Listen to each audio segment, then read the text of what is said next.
Magluluto ako ngayon ng tortang sardinas. Mabilisan lang.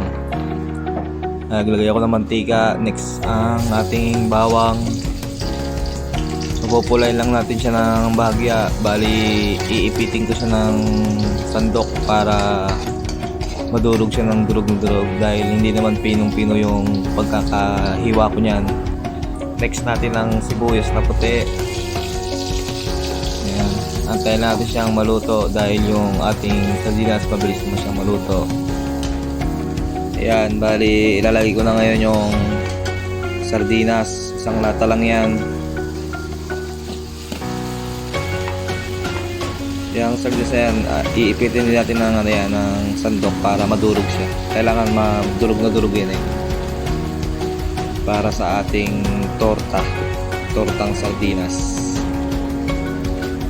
Yan.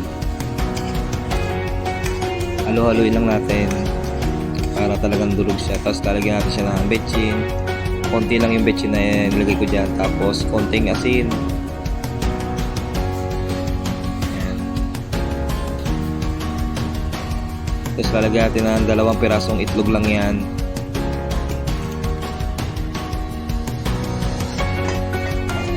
Haloy-haloy lang natin hanggang sa matutuyo yan. Yung sabaw niyan matutuyo yan mamaya. Kailangan yan alaga sa halo para yung itlog hindi mamuo. Talagang kalat siya sa ating sardinas.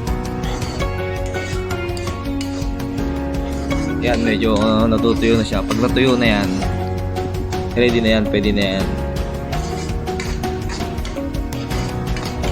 Dapat alaga siya sa halo.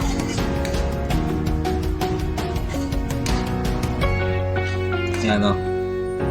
Pagka ganyang matutuyo na siya, malapit na siyang maluto. Ito ang mabilisang luto ng breakfast. Yan, luto na siya. Bali, yan na yung itsura niya.